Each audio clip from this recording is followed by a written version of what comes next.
Hi there, and welcome back to another mini-series podcast on leadership. Today, we are going to be discussing situational approaches to leadership.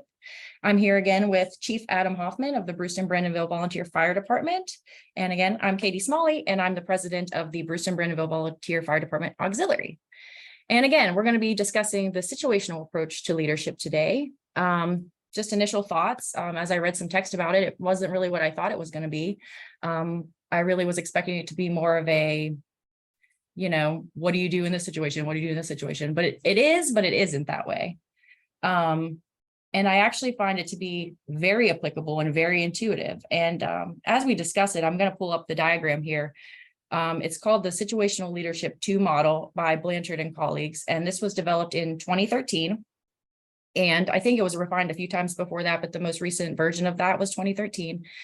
And we're going to discuss kind of how that works within the fire department and how we think that applies. So let me share the model with you all. All right, you should be able to see that.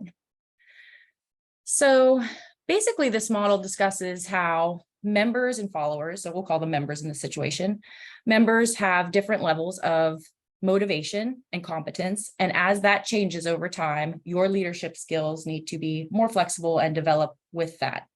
And that kind of waxes and wanes. It kind of, for those who were on the internet in 2015, it kind of reminds me of like the hot, crazy matrix. I don't know, you know that one. But it's a really good approach to just kind of back and forth on how this waxes and wanes. And I think, Adam, you talked about a little bit about flexibility over time last episode and how you have to kind of stay in tune with your members. So again, your membership's motivation and competence and skills change over time. And the way that you are supposed to lead with them and flex with that, it's, as you can see here, directing for those who are high motivated, low competence, coaching and supporting for those in the middle. And then we finally get to someone who's highly motivated and highly confident, or highly motivated and highly competent. You can go on to delegating. So how do you think that applies to your situation with operations? Oh, I think absolutely, right. We talked about that a little bit last time as far as the difference in motivation between a younger fireman and an older fireman. And as we progress through our careers and take different jobs, you have a minimal competence. And then as you gain more competence, the leadership that you have to provide from my end is going to change, right? And that, I think, is intuitive. I think any person who's been in a leadership role for any amount of time will either understands that or will come to understand it very quickly. Mostly because if you don't give enough direction, enough direct supervision and leadership, more management style, right, then to a newer person with lower competence, they'll fail at the task. Mm-hmm. And if you give too much of that management style, direct supervision leadership to a senior member, right, somebody who has years of competence under their belt, it's insulting. It's a bit insulting, yeah. Right? And it actually will drop their motivation. Right. And so I think this is a really intuitive concept, mm-hmm. that different people need different things. And I also find that it's not linear in their career. Mm-hmm. You might have a competent fireman and then they become an officer and they're back at the beginning of that scale again. Mm-hmm. Oh, yeah. Not in their firefighting skills, not in their technical competence, but in their leadership skills, they're back in that. So you change even throughout your career, right? And I happen to think that this kind of falls in line. It was interesting when I was looking at this. It reminded me of Dunning-Kruger, and mm-hmm. you don't have that sharp spike at the beginning and then a loop back up towards confidence. But it reminded me of, you reminded me of a little bit of the Dunning-Kruger effect where, the confidence is really low, their confidence is really high because they don't know what they don't know. And that's the time that they need the most guidance, mm-hmm. and maybe direction or supervision from your leadership team. Absolutely. And I really like this because unlike Dunning-Kruger, which looks more at confidence, this is looking more at motivation, which I think is, as we talked about last episode, it's highly applicable here because, motivation is key. It's everything. If you're not motivated, you're not going to come here. You're not going to do fundraising. You're not going to respond to calls. Absolutely. So I also wanted to look at this as like, this also can change. So the situations, how I interpret this is it's situational as you as the leader and your membership. So it's really like it's a matrix between a leader and an individual member. And where they're falling in their own personal situation, not necessarily different situations. But do you think that this kind of leadership changes when you're, for example, running a meeting or running a training versus running a call? So I want to come back to the thought about this being organizational as well. So let's get to that too. Okay. But Well, no, the base matrix itself does not change. However, we're talking about different domains of competence now. that's true. So if we've changed from an operational domain where somebody is very skilled to a leadership domain, yeah, they may be in a different place on that chart, Right. in the same person, right? Or While we're discussing if business. we're training, right, or we're discussing business and Right. finance, that may be a very different level of competence versus, and then if we're training and if you're doing good training, ideally you're training folks on things they're not as competent in.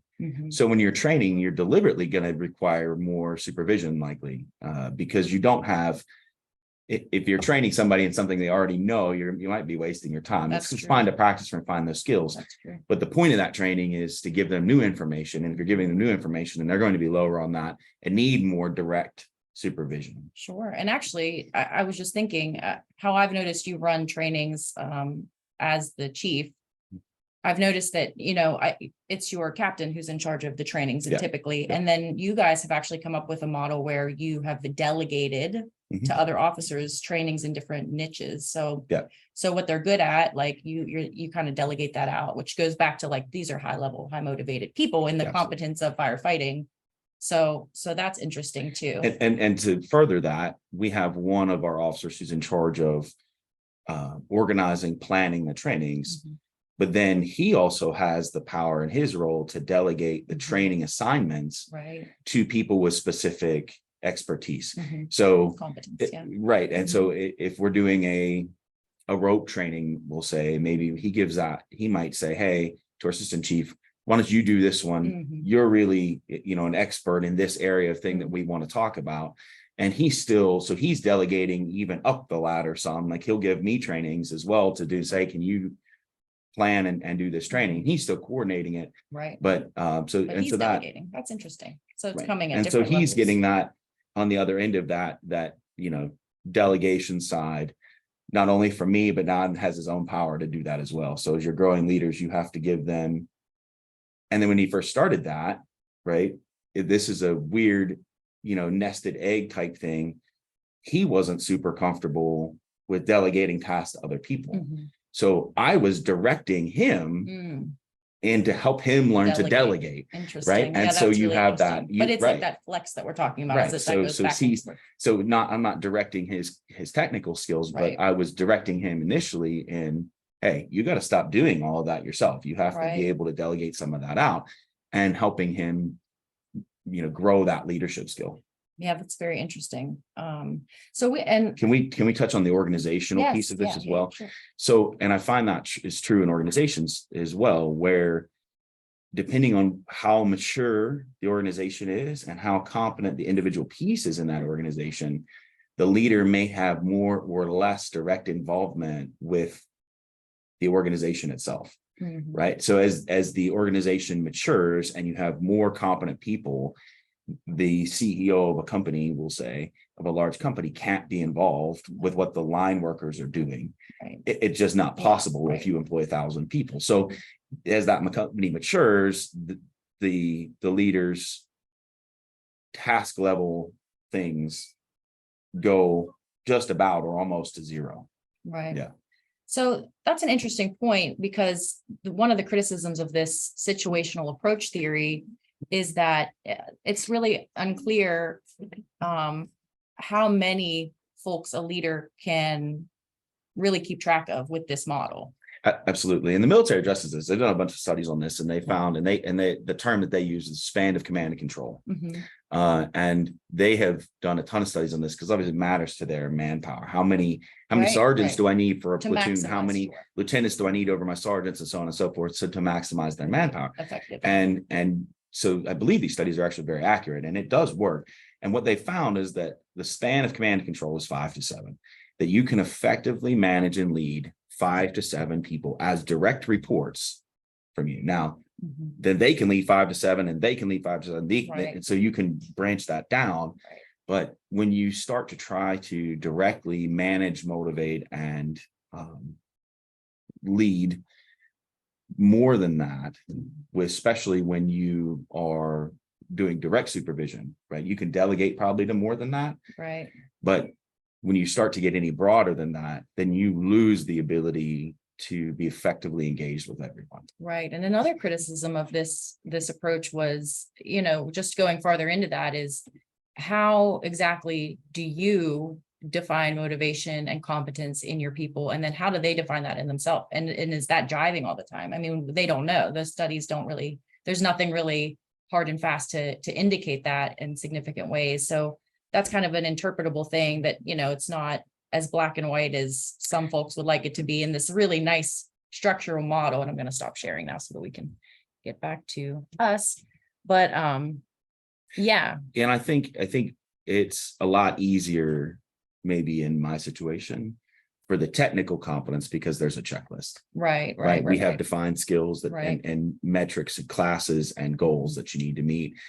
In a leadership standpoint, that is way harder, right? To find out, Right. To try to assess how good someone's leadership skills are. It's Right. something that you kind of can pick up intuitively, but that's not a good way to coach someone and say, right. And styles are different. you're a good leader, I think. Right, That's not a good answer. Yeah. And on my end of things, just as a leader in the auxiliary, the skills aren't a checklist. Correct. So it's more, when we're talking about communication skills and relational skills and networking skills within the community, I mean, those are totally different. And again, like, I'm not necessarily the greatest at those.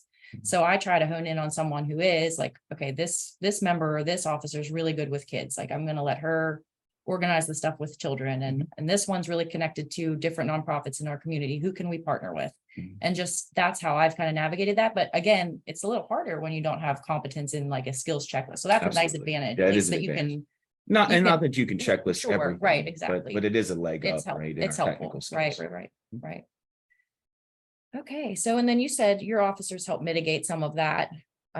We talked about that a little bit.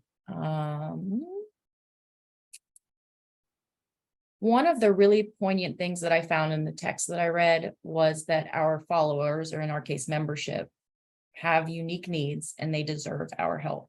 And that's not a small feat. Absolutely. That's like a big burden. Yeah. They deserve our help. Like, absolutely. And that's something that really resonated with me. Yeah. Gary V, who does a ton of business lectures and entrepreneurial type lectures, he said, you're responsible for knowing everyone's motivation and everyone's wants, needs, and desires every day, even when they change. And as the leader of the organization, you need to know that what drives them, what they're looking for. Maybe today it's money, and maybe in a year it's family time. And you have to know that. And that is really challenging, especially in a larger organization. That's your job, but that's really difficult. And you have to have your finger on that pulse of folks. What's driving them? Why are they here? And what can I do to support that? What can I do to give them more family time or more money or whatever the thing is? And that's a really challenging aspect as a leader. Absolutely. And then we touched a little bit, we wanted to touch a little bit on another theory that we kind of we glimpsed at was a behavioral approach theory, where basically you are a leader because you act like a leader and what you do matters. And what I found with that, and this is just a brief touch on that theory, I'm not going to go too much into it. What I found about that is, especially with young probationary members, their eyes are always watching you. And it's really easy to forget that, people are watching your every move, your every word, your actions, how you handle situations, how you handle your emotions. And that's tough. It is, and you always, we always fall short of that at some level, right? I do, and I have, and I'll continue to. And you try to be, but we all have bad days, and we're all perfect. We're not all perfect, and you have to make mistakes, and you have to own. But the biggest thing of that is you have to own those Sure. mistakes. I find the behavioral approach is a great. Immediately when I was reading that and we were talking about it, I immediately thought of imposter syndrome. Fake it till you make it. And sometimes, and you are an imposter when you start a new job, when you start a new level, right? If in our fire service, when you become an officer, you are an imposter. It doesn't mean it's not worthy of you being there, but you don't know what you're doing yet. You're still a beginner in that skill set. And so finding a leader to emulate and say, okay, what would Theodore Roosevelt or Nelson Mandela do in this situation? If you emulate that person, you'll get there. And that's a really nice way to beat imposter syndrome. Say, oh, you feel fake? Just embrace that and fake it till you make it. And find a good leader to emulate and say, what would so-and-so do in that situation, in this situation? How would they respond? How would they react? And because that's a real problem for our young leaders as imposters, and feeling they came from the line, they came from the guys, and now they're being asked to lead the guys, like, and they feel like, right, who am I? What am I doing here? And why do I deserve this? And I think we've all felt that way at some point, and it's normal in your progression. Right. But you're chosen because you're worthy. I mean, sure, but you're not worthy your first day, no, right? I know, because you're still learning. You're still a chosen, beginner in that skill. But especially in our in our organization where it's voted in, like we vote you in, the membership votes you in because they see your potential. Right. And so that's another big burden. Like, okay, they're expecting a lot out of me. They expect me to be at least as good as the last one and probably better. Right. And I talked a little bit about in a class discussion last week about how I'm trying to emulate our former president, because I thought that she was detail oriented. She was really good at delegating. She had every single person's emotion and everything in mind. Really and she set the bar really high. I mean, she's incredible. And so when I'm in a difficult situation and feeling like an imposter, I'm always like, okay, what would she do? What would she do in this situation? And that can help me at least get a guidance. And like, maybe those things don't always jive in my head of like what she would do versus what I would do, but at least it gives me something to consider and look up to. And I think she's a great, absolutely. And I think sometimes that's the key, right? And eventually, without even you realizing it, if you keep doing that, you'll get there. And it's slow, and you're always short, and you're always going to be short. You're always going to fall. You're going to say something you didn't mean to say, or you're going to do something that was a mistake. But the more you work at it, imperceptibly almost, you'll get better. Right. All right. Well, did you have any other thoughts on that before I summarize a little bit back to the so just to summarize situational approach, just kind of have to have your eyes and ears on your membership and your followers as they come in the door and they're all gung-ho with high motivation and no skills. You got to keep facilitating that and fostering that and finding ways to keep them particularly motivated as their situations change, as your situation changes, as the organization situation changes, and just kind of wax and wane between directing and delegating and everything in between. And hopefully, you get it down to a place where everybody feels good about where they're at and the support that they're receiving from you in a way that doesn't insult them, but also doesn't leave them hanging high and dry. So thanks for having me. Yeah. Thanks again for being with us, Chief Hoffman. We appreciate it.